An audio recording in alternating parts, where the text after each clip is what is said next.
نفوق أزيد من مليون دجاجة في غضون أسابيع هو ما تشهده شعبة الدواجن بالعديد من ولايات الوطن، أين تكبد المربون خسائر كبرى بعد الانتشار الواسع لإنفلونزا الطيور. أكثر من 90% من المربين تعرضوا لهذا الفيروس، المداجن تاعهم تعرضوا لهذا الفيروس، وأكثر في هذه الأيام أسبوع هذا اللي مضى أكثر من مليون دجاجة نفقت. وضعية جعلت المربين يدقون ناقوس الخطر ويحذرون من ارتفاع أسعار اللحوم البيضاء، كما يطالبون السلطات الوصية بضرورة مرافقتهم وتوفير اللقاح قبل فوات الأوان.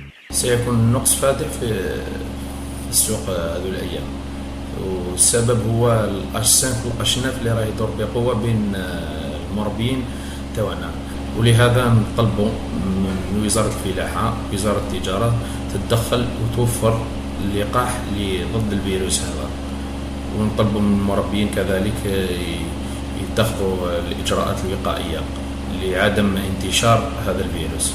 التلقيح ضد إنفلونزا الطيور H5N1 يعتبر الحل الأنجع لتجاوز هذا الوباء في نظر البياطرة، ما يستدعي الإسراع في مباشرة العملية. إنفلونزا الطيور H5N1 هو مرض فيروسي يصيب الطيور في المقام الأول ويمكن أن يصيب البشر. قامت وزارة الفلاحة والتنمية الريفية باستيراد اللقاح للحد من تفشي هذه العدوى، وسيتم تلقيح أمهات الدواجن وكذلك الدجاج البيوض، وذلك كله من أجل الحد من انتشار هذا الفيروس. نحن كأطباء بياطرة ماذا بنا الإسراع في عملية التلقيح من أجل القضاء على الفيروس ومن أجل المحافظة على الجانب الصحي والاقتصادي للدواجن في بلادنا.